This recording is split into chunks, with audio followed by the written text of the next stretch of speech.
வணக்கம் and welcome to வணக்கம் நண்பா யூடியூப் சேனல். ஸோ இந்த கிளாஸ்லேருந்து நம்ம புது சாப்டர் பார்க்க போகிறோம். அதுதான் இமேஜ் சாப்டர். இதில் நான் 5 கிளாஸ் உங்களுக்கு நடத்த போகிறேன் இமேஜ் சாப்டரில். ஸோ இப்போ நாம் இமேஜ் பார்க்க போகிறோம். அதில் ஃபஸ்ட்டு பார்த்திங்கன்னா ஒர்க்கிங் வித் இமேஜஸ், அதாவது பேசிக் பார்க்க போகிறோம். இமேஜை வச்சு என்னெல்லாம் பண்ணுறோம் அப்படிங்கிறது தான் இப்போது ஒர்க்கிங் வித் இமேஜஸ் அப்படிங்கிற இந்த கிளாஸில் இப்போ இந்த கிளாஸில் ஃபஸ்ட்டு எப்படி ஒரு இமேஜை ப்ளேஸ் பண்ணுறது அப்படிங்கிறத நம்ம பார்க்க போகிறோம். உங்களுக்கு ஆல்ரெடி தெரிஞ்சது என்னென்னா, இந்த மாதிரி ஃபோல்டரில் வச்சுக்குவீங்க, அதை அப்படியே தூக்கி உள்ளே போட்டால் அப்படியே இமேஜ் வந்துடும். அதை வச்சு நீங்கள் அட்ஜஸ்ட் பண்ணுவீங்க. ஆனால் இந்த மாதிரி பெருசாக வந்துச்சுன்னு வச்சுக்கோங்களேன், நீங்கள் இதை கிளிக் பண்ணி சின்னது பண்ணி போடணும். இந்த மாதிரி பிரச்சனை இருக்கக்கூடாதுன்னு தான் இதுக்கு ஒரு ஆப்ஷன் கொடுத்துருக்காங்க. அதுதான் இந்த கிளாஸில் நாம் ஃபஸ்ட்டு பார்க்க போகிறோம். அது ஃபைலில் இருக்கும். ஃபைலில் கிளிக் பண்ணிங்கன்னா அதில் ப்ளேஸ் அப்படின்னு இருக்கும். அதோட ஷார்ட்கட் Shift Control P. அந்த ப்ளேஸுங்கிறத நான் கிளிக் பண்ணுறேன். இல்லைன்னா நீங்கள் Shift Control P அழுத்திக்கோங்க. கிளிக் பண்ண உடனே எனக்கு ஃபோல்டர் வருது. ஸோ உங்களுக்கு எந்த ஃபோல்டரில் இருக்கோ அந்த ஃபோல்டரை நீங்கள் சூஸ் பண்ணிக்கோங்க. எனக்கு இந்த ஃபோல்டர் நான் ஆல்ரெடி சூஸ் பண்ணனால வந்திருக்குது. சரி, ஓகே. இப்போ நான் இந்த டவருங்கிற இமேஜை ப்ளேஸ் கிளிக் பண்ணுறேன். செலக்ட் பண்ணிட்டு ப்ளேஸ் கொடுக்குறேன். ப்ளேஸ் கொடுத்துட்டேன். ஆனால் என்ன இப்போ என் மவுஸில் ஒட்டிகிட்டு இருக்குது, இதை வச்சு என்ன பண்ணுறது அப்படின்னிங்கன்னா, ஃபஸ்ட்டு இதில் 2 மெத்தட் இருக்குது. உங்கள் மவுஸில் இப்போ வந்துருச்சு.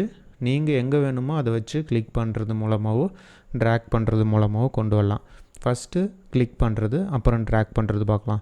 இப்போ நான் இந்த இடத்துலேருந்து வரும்னா நான் இந்த 1க்கு நேராக கிளிக் பண்ணுறேன். இப்படி நான் கிளிக் பண்ண உடனே இந்த 1க்கு நேராக கிளிக் பண்ணிட்டேன். லெஃப்ட் சைடு ப்ளேஸ் ஆயிடுச்சு. ஆனால் இதோட சைஸ் பெருசாக இருக்கிறனால கீழே வரைக்கும் போகுது. பட் செகண்ட் மெத்தடு, அதே மாதிரி ப்ளேஸுக்கு போகிறேன், டவரை செலக்ட் பண்ணுறேன், ப்ளேஸ் கொடுக்குறேன், என் மவுஸில் வந்துருச்சு. இப்போ நான் கிளிக் பண்ணி இழுக்க போகிறேன், கிளிக் பண்ணி ட்ராக் பண்ண போகிறேன். ஆனால் இங்கே பாருங்கள், நான் எந்த ஷிஃப்ட் பட்டனும் அமுக்கலை. ஆனால் நான் எப்படி போனாலும் அந்த ஃபோட்டோவோட ரெசல்யூஷன் என்னவோ, அதாவது லெஃப்ட் சைடு எவ்வளோ தூரம், ஹைட் எவ்வளோ தூரம், அந்த வித்து ஹைட்டு கரெக்டாக அது காட்டுது. ஸோ நான் இதுக்கேற்ற மாதிரி பெருசு பண்ணி இது வரைக்கும் எனக்கு ஓகே அப்படின்னா நான் மவுஸை ரிலீஸ் பண்ணேன்னா எனக்கு ஃபோட்டோ வந்துடும். ஸோ இந்த மாதிரி ஃபோட்டோ வந்துச்சுன்னா நீங்கள் இதை ஜூம் பண்ணி கூட பார்த்துக்கோங்க, உங்களுக்கு எந்த ஒரு நசுங்களோ இதோ வராது. ஏன்னா அந்த ஃபோட்டோவோட ஹைட்டு வித்து என்னவோ அதுதான் வரும். அதுதான் நம்ம எங்கேருந்து கிளிக் பண்ணி இழுக்கிறோங்கிறது வரும். இது இந்த ஃபைலில் ப்ளேஸ் கொடுக்கறது மூலமாக நம்மளுக்கு இந்த பெனிஃபிட்ஸ் கொடுக்குறாங்க. ஸோ அதனால் நம்ம உள்ள இமேஜை தூக்கி போட்டுட்டு அது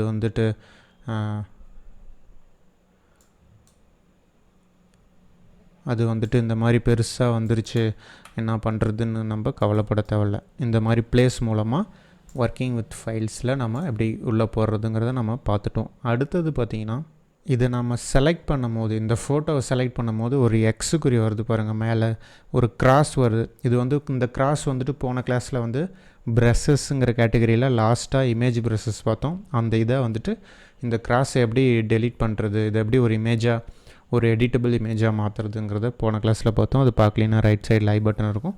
ஸோ அந்த ஐ பட்டனை கிளிக் பண்ணி ப்ளேலிஸ்ட்டில் பாருங்கள். இந்த இடத்துல நம்ம பார்த்தோம். இந்த இடத்துல பாருங்கள் லிங்க்டு ஃபைல்னு இருக்குது.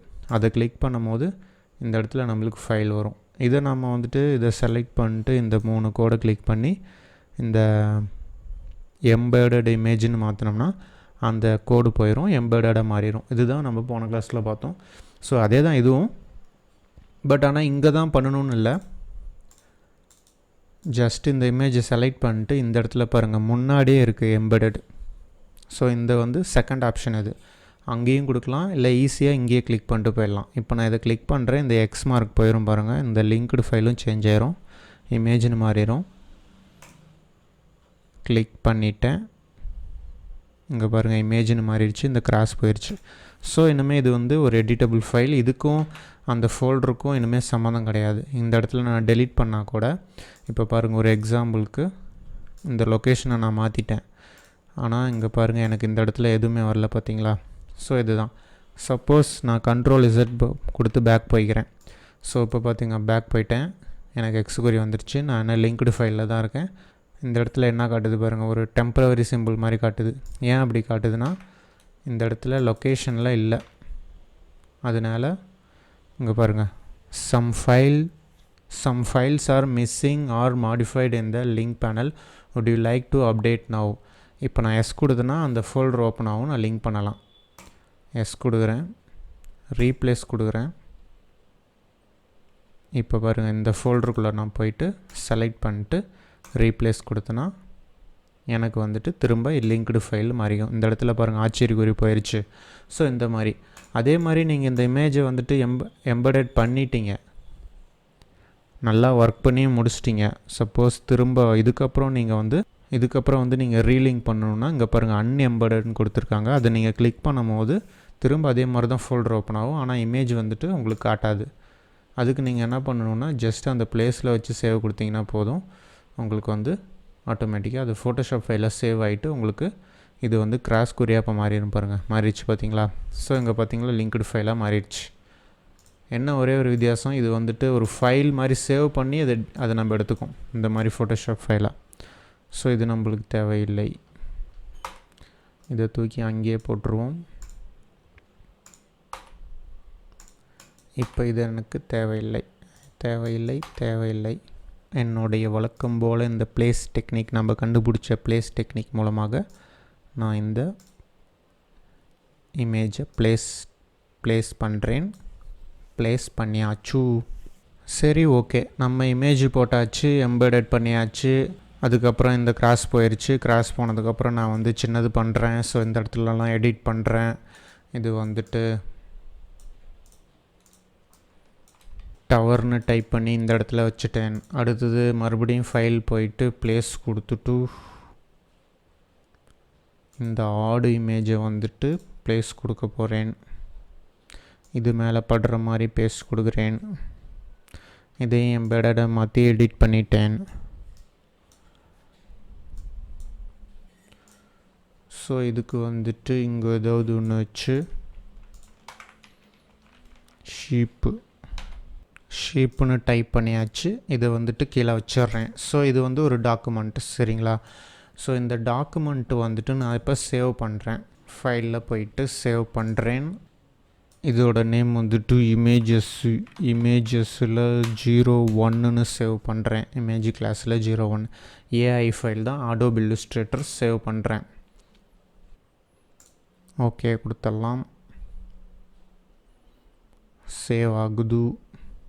சேவ் ஆயிடுச்சு. இப்போ உள்ளே போய் பார்த்தா இமேஜ் 01ன்னு சொல்லிட்டு ஒரு ஃபைல் இருக்குது. ஸோ ஆனால் இது யாருக்காவது நீங்கள் கொடுத்தீங்கன்னா இந்த ஃபைல்லாம் உங்களுக்கு ஓப்பன் ஆகாது. ஸோ சப்போஸ் இது எம்பெடடில் இல்லாமல் நார்மலாக இப்போ பார்த்தீங்கன்னா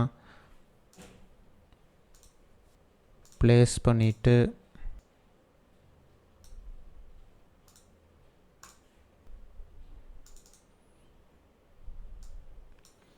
இந்த மாதிரி கிராஸ் இமேஜ் ஆச்சுன்னு வச்சுக்கோங்களேன். இங்கே பாருங்கள், ரெண்டுமே கிராஸ் இமேஜ் லிங்க்டு ஃபைல் தான். ஸோ இந்த லிங்க்டு ஃபைலை வந்து நீங்கள் சேவ் பண்ணி கொடுக்கும்போது அவங்களுக்கு ஃபைல் இருக்காது. ஸோ நீங்கள் கஸ்டமருக்கு ஃபைலாக கேட்டாங்கன்னா அவங்கக்கிட்ட நீங்கள் கொடுக்கும்போது உங்களுக்கு இந்த ஃபைல் வந்துட்டு அவங்களுக்கு காட்டாது. ஸோ இதை வந்து நம்ம பேக்கேஜ் பண்ணணும். இந்த ஃபுல் காம்போசிஷனை பேக்கேஜ் பண்ணால் எப்படி அவங்களுக்கு கிடைக்குங்கிறது நான் இப்போ சொல்கிறேன். சப்போஸ் இது ஒரு இமேஜ்னு வச்சுக்கோங்களேன். இது ஒரு ஃபாண்ட்டில் நான் செலக்ட் பண்ணுறேன். இந்த டவரை வந்துட்டு இன்னொரு ஃபாண்ட்டில் செலக்ட் பண்ண போகிறேன். இந்த ஆடு வந்துட்டு இன்னொரு ஃபாண்ட்டில் செலக்ட் பண்ண போகிறேன். செலக்ட் பண்ணி வச்சேன். இப்போ 4 டெக்ஸ்ட் இருக்குது, 2 இமேஜ் லிங்க்டு ஃபைல் இருக்குது. ஸோ இந்த டாக்குமெண்ட்டை நான் இப்போ பேக்கேஜ் பண்ண போகிறேன். அது எப்படி பண்ணுறதுன்னா அதுவும் ஃபைல் தான். ஃபைல் போயிட்டு பேக்கேஜ்னு இருக்கும். இதுக்கு ஷார்ட்கட் பார்த்தீங்கன்னா alt shift control P. Shift control பியை நாங்கள் அழுத்த மாட்டோம். இதில் ஆல்ட்டு ஷிஃப்ட்டு கண்ட்ரோல் பியும் அதையே அப்படியே அழுத்திக்கோங்க. பேக்கேஜை கிளிக் பண்ணிங்கன்னா உங்களுக்கு வந்துட்டு document must be saved before அப்படின்னு கேட்குது. முதல்ல இதை நீங்கள் சேவ் பண்ணுங்கள் அப்படின்னு சொல்லுது. சேவ் கொடுக்குறேன். ஓகே, நீங்கள் சேவ் பண்ணியிருந்தீங்கன்னா இது வந்து இந்த பேக்கேஜுங்கிற டேபு டக்குன்னு வந்துடும். சேவ் பண்ணலைன்னா சேவ் கொடுக்கும்போது சேவ் ஆகிட்டு உங்களுக்கு பேக்கேஜ் வரும். ஏன்னா ஃபைல் சேவ் இருந்துச்சுன்னா தான் அது பேக்கேஜ் பண்ணும். ஸோ இப்போ பார்த்தீங்கன்னா image01 நம்ம க்ரியேட் பண்ணோம், அதே ஃபோல்டராக மாற்ற போகுது இப்போ. ஸோ அதோட லொக்கேஷனை வந்துட்டு நான் வச்சு அதே இடம் தான் இருக்குது. இந்த செலெக்ஷன் ஆப்ஷனை நீங்கள் எதுவும் மாற்ற வேணாம், பேக்கேஜை கிளிக் பண்ணுங்கோ. ஸோ இதில் என்ன வருதுன்னா ரெஸ்ட்ரிக்ஷன் வந்துட்டு அப்ளை ஆகுது. Copyright font software for use service provider. நீங்கள் கொடுக்குற ஃபாண்ட் எல்லாமே காப்பிரைட்டாக எல்லாம் பார்த்துக்கோங்க அப்படிங்குது. ஓகே கொடுத்ததுக்கப்புறம் நம்மளுக்கு ஷோ பேக்கேஜ்னு காட்டும். நீங்கள் ஷோ பேக்கேஜ் கொடுத்தீங்கன்னா உங்களுக்கு அந்த ஃபோல்டரை ஓப்பன் பண்ணி காட்டும் ஃபோல்டரை. ஸோ அந்த ஃபோல்டரை ஓப்பன் பண்ணி காட்டுது பாருங்கள். உங்கள் பார்த்தீங்களோ ஒர்க்கிங் ஃபைலுங்க இருக்குது. ஒர்க்கிங் ஃபைலு இமேஜில் வந்துட்டு ரிப்போர்ட் இருக்குது. ரிப்போர்ட் நீங்கள் ஏதாச்சும் ஆன்லைனில் டவுன்லோட் பண்ணிங்கன்னா உங்களுக்கு இந்த மாதிரி தான் ரிப்போர்ட் வரும். நேமு, அதோட கோடு, RGB, அந்த ஃபைலோட மொத்த இன்ஃபர்மேஷனும் இதில் இருக்கும். ஸோ நான் இதை க்ளோஸ் பண்ணிடுறேன். லிங்க்ஸு பார்த்தீங்கன்னா என்னென்ன லிங்க்டு இமேஜஸ்ன்னு சொல்லிட்டு கொடுத்துருக்காங்க. அதே மேலே போனீங்கன்னா ஃபாண்ட்டு 3 ஃபாண்ட்டு நான் யூஸ் பண்ணேன். ஸோ இது டிஃபால்ட் வராது, இது 1, இது 2, இது 3. ஸோ மொத்தம் 3 ஃபாண்ட்டு வந்துருக்குது. 3 ஃபாண்ட்டையும் யூஸ் பண்ணிக்கலாம். இப்போ அவங்க வந்து கஸ்டமர் இந்த ஃபைலை ஓப்பன் பண்ணும்போது அதில் என்ன லிங்க்டு இமேஜ் இருக்கோ இதுலேருந்து எடுத்துக்கும், அதில் என்ன ஃபாண்ட் இருக்கோ அது வந்து இந்த 3ஐயும் எடுத்துக்கும். ஸோ அவங்களுக்கு எந்த ஒரு எரரும் இல்லாமல் ஃபைல் சக்ஸஸ்ஃபுல்லாக ஓப்பன் ஆகும். இதுதான் பேக்கேஜ். நம்ம கஸ்டமர் கொடுக்கும்போது இப்படி தான் கொடுக்கணும். ஸோ இதுவும் ஒர்க்கிங் வித் இமேஜஸில் தான் வரும். எப்படி ஒரு ஃபைலை இது பண்ணுறதுங்கிறது இதில் தான் வரும். அதுக்கப்புறம் இந்த கிளாஸில் நீங்கள் லாஸ்ட்டாக தெரிஞ்சுக்க வேண்டியது பார்த்தீங்கன்னா ஒன்று இருக்குது. அந்த கடைசி விஷயம் என்னன்னு பார்த்தீங்கன்னா, இப்போது இந்த இமேஜ் இருக்குல்ல, இப்போ இந்த இமேஜை வந்துட்டு நான் வந்து செலக்ட் பண்ணுறேன். இதை கிளிக் பண்ணோன்னே இந்த இடத்துல பாருங்கள் PPIன்னு இருக்குது, 1894 இருக்குது. இதை நான் வந்துட்டு பெருசு பண்ணுறேன், அங்கே பாருங்கள் கம்மியாகும். இங்கே பார்த்தீங்களா கம்மியாயிருச்சு. இன்னும் பெருசு பண்ணுறேன், இங்கே பாருங்கள் 500 ஆயிடுச்சு. அதே மாதிரி இதையும் பெருசு பண்ணுறேன், 456 ஆயிடுச்சு பார்த்தீங்களா. ஸோ இந்த மாதிரி இந்த இமேஜோட ஒரிஜினல் சைஸ்ன்னு ஒன்று இருக்கும். ஸோ அதுக்கு மேலே போணுச்சுன்னா பிக்சலேட் ஆகும், அதுக்கு தான் அப்படி சொல்கிறாங்க. ஸோ இப்போ பார்த்தீங்கன்னா இதில் நீங்கள் தெரிஞ்சுக்க வேண்டியது என்னங்கிறதுங்க நான் டைப் பண்ணி காட்டுறேன். இது வந்துட்டு 240 to 1000ன்னு போட்டிருக்கேன். ஸோ இது வந்துட்டு PPI தான். இந்த இமேஜோட PPI பார்த்தீங்கன்னா 555 வரைக்கும் பெருசு பண்ணியிருக்கேன். ஸோ நான் இன்னும் பெருசு பண்ணிட்டே போனேன்னு வச்சுக்கோங்களேன், எனக்கு வந்து அங்கே கம்மியாகும். இங்கே பாருங்கள் 283. சப்போஸ் இந்த மாதிரி 161 ஆயிடுச்சுன்னா உங்களுக்கு பிக்சலேட் ஆக ஆரம்பிச்சிடும். எதுனாலனா ஸோ அந்த இமேஜோட ரெசல்யூஷன் நம்ம இதுக்கும் கம்மியாக பண்ணக்கூடாது, இதுக்கும் கம்மியாக இருக்கக்கூடாது. ஸோ இதுக்கும் மேலே தான் இருக்கணும். அதே மாதிரி இந்த 1000க்கு மேலே வந்துட்டு போகக்கூடாது, அது ரொம்ப ஃபைல் ஹெவி ஆயிரும். ஸோ இதுக்கு உள்ளதாக இருக்கணும். அதனால தான் 240 to 1000ன்னு போட்டேன். ஓகேவா. ஸோ அது ஒரு ஜென்ரல் நாலேஜ்.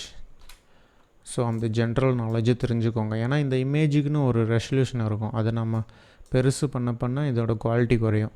அதே மாதிரி சின்னது பண்ண உங்களுக்கு வந்து ரொம்ப அதிகமான நெருக்கம் வரனால வந்துட்டு உங்களுக்கு கிளாரிட்டி வந்துட்டு உங்களுக்கு அதிகமாக வரும்.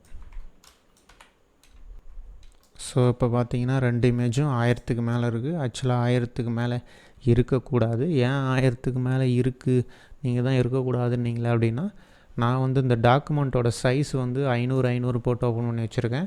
ஓகே, ஓப்பன் ஆகிடுச்சு. இங்கே பாருங்கள் 500ன்னு இருக்குது. ஸோ நீங்கள் வந்து இதில் ஒரு 150 அப்படி இல்லைன்னா 200 இந்த மாதிரி வச்சுக்கோங்க, உங்களுக்கு கரெக்டாக இருக்கும். ஸோ அதனால தான் ஃபைல் சைஸ். ஸோ இந்த PPIங்கிறது ரொம்ப இம்பார்ட்டன்ட், தெரிஞ்சுக்கோங்கோ. ஸோ இதுதான் ஒர்க்கிங் வித் இமேஜில் பேசிக்கை நான் கவர் பண்ணிட்டேன். ஸோ நெக்ஸ்ட் கிளாஸில் இருந்து தான் உங்களுக்கு மெயினான இதில் என்னென்னலாம் பண்ண போகிறோம், இமேஜை வச்சுலாம் ட்ரேசிங்லாம் பண்ண போகிறோம், அதெல்லாம் வேறு லெவலில் இருக்கும். ஸோ நெக்ஸ்ட் கிளாஸில் அசத்தலான கிளாஸ் பார்க்க போகிறோம். ஒர்க்கிங் வித் இமேஜஸ் முடிச்சாச்சு. ஸோ நெக்ஸ்ட் கிளாஸில் பார்க்கலாம். Thank you friends.